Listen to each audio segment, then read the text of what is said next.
Olá, meus irmãos. A paz do Senhor, graça e paz. Tudo bem? Hoje vamos refletir sobre um tema que é bem pertinente a ser falado e é necessário, né? Não tem como passar batido. Sobre a questão do divórcio, né? Hoje em dia, a sociedade tem enfrentado muitos divórcios, tem tido muitos divórcios nos relacionamentos, nos casamentos e, consequentemente, nas igrejas também isso tem se refletido, né? E o que a palavra de Deus fala a respeito disso? Vamos meditar então. Mateus capítulo 5, versículo 31, versículo 32, diz o seguinte: Foi dito também, quem mandar a sua esposa embora deverá dar a ela um documento de divórcio. Porque naquele período, na antiga aliança, foi permitido por Moisés que o homem desse uma carta de divórcio, né, para a mulher, devido a encontrar nela alguma coisa feia ou alguma coisa que aparentasse, né, alguma aparência de algo errado, enfim. E assim Jesus fala, olha, por que foi feito isso? Pela dureza do coração de vocês, mas no princípio foi assim. Então, continuando. Mas eu digo isto, todo homem que mandar a sua esposa embora, a não ser em caso de adultério, será culpado de fazer com que ela se torne adúltera se ela casar de novo. E o homem que casar com ela também cometerá adultério. Então, o que a palavra de Deus está nos exortando? É que o casamento, ele é algo sagrado, que foi projetado por Deus e que ele precisa ser honrado. E o divórcio que estava tendo, ela, pela dureza do coração humano, não é para separar. Agora, é óbvio, se um não quer, não tem como dois andar junto. Se separou, não foi por causa de adultério, de prostituição, de sexo ilícito, então que fique sozinho. Ou retorne para o seu esposo, ou retorne para a sua esposa.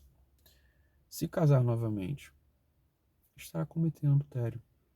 Aquele que casa com foi divorciado também está cometendo adultério.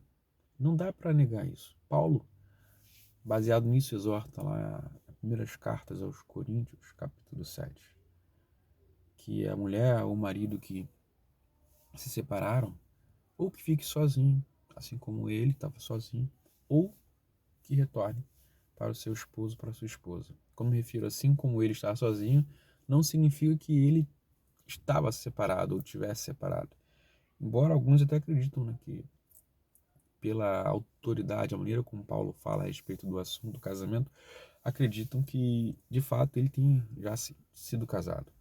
Mas o que diz nos evangelhos é que ele se dedicava completamente às coisas de Deus e ele falava, né, que o marido ele tem que se dividir, porque ele tem que se dedicar às coisas de Deus e também às coisas como casado, né? Cuidar da sua família, cuidar da sua esposa, cuidar de seus filhos. Mas enfim, o tema aqui então é referente a divórcio. E quanto a divórcio, errado, é pecado a pessoa casar novamente, quem já foi casado. E se separou por outro motivo que não seja prostituição. Hoje em dia a pessoa se separa por incompatibilidade de gene, separa por problemas nas questões financeiras e outros motivos quaisquer, né? Mas nós que fomos alcançados por essa graça, por esse amor, que possamos crescer a cada dia nesse amor e nessa graça e entender a vontade de Deus para nossas vidas e obedecer. Porque Jesus fala, né, que nós somos seus discípulos e ele é o nosso mestre. E se o mestre falou, se o mestre mandou, devemos obedecer, né? Então, assim, Malaquias capítulo 3, perdão, Malaquias capítulo 3 mesmo, diz o seguinte, que Deus, ele odeia o divórcio. Isso é algo que entristece a Deus, porque naquele tempo já estava acontecendo o divórcio ali, e as pessoas elas se divorciavam por qualquer motivo. E Deus fala ali que ele é testemunha do casamento. Deus, ele é testemunha do nosso relacionamento, da aliança que nós fizemos. E então não devemos rasgar isso, não devemos quebrar essa aliança, mas antes devemos corresponder e cumprir com as nossas responsabilidades. Nós não pertencemos a esse mundo. Não temos que andar de acordo com os padrões que esse mundo estabelece, mas sim de acordo com o que a palavra de Deus diz. Mas por que muitos pastores não têm pregado, né, ou falado a respeito disso nos púlpitos em muitos lugares? Ou, muito raramente, se isso é algo que tem acontecido com tanta frequência? Bom, um dos motivos que eu entendo é que não é uma palavra interessante.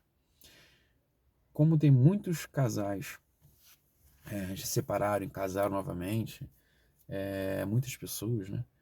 Então, assim, não é algo agradável de se ouvir.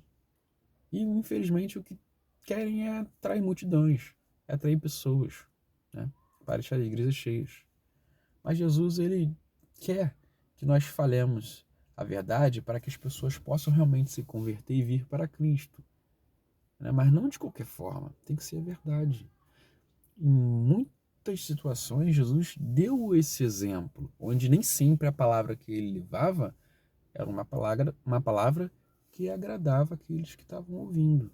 Mas mesmo assim, né, ele falava a verdade. Agora, aqueles que entendiam, o seguia, né? Agora, alguns não gostaram de ouvir algumas verdades e o abandonaram. E chega ao ponto dele mesmo, né, perguntar aos seus discípulos: e vocês também não vão me deixar? A resposta de Pedro foi: para onde iremos nós? Só tu tens a palavra da vida eterna. E essa é a palavra da vida eterna. Essa é a palavra de Deus, que conduz a vida. Então, que possamos honrar os nossos casamentos, possamos honrar as alianças que fazemos. A gente está falando de casamento, mas isso se estende muitas questões, mas especificamente a gente está falando de divórcio referente a casamento, a união entre o homem e a mulher, o contrato, uma aliança entre o homem e a mulher.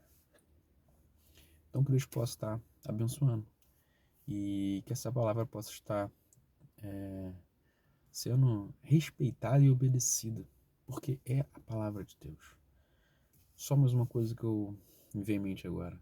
Mas estou casado e vim de um casamento anterior. E agora? O que eu faço? Arrepende. A palavra de Deus diz que se nós confessar os nossos pecados, o Senhor ele é fiel e justo para nos perdoar os pecados e nos purificar de toda injustiça. E aí? Se arrependeu? Aí vai agora separar de novo? Ir para o casamento, voltar para o relacionamento anterior?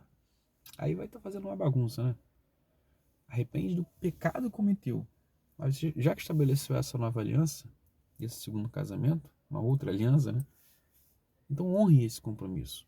Honre essa aliança. E não faça o que foi feito anteriormente. Mas seja fiel. Bom, então que essa palavra possa abençoar. Possa, assim, edificar. Porque é para isso que nós estamos aqui. Para edificar o corpo de Cristo. Então que Deus abençoe a todos. Em nome de Jesus. Fiquem na paz.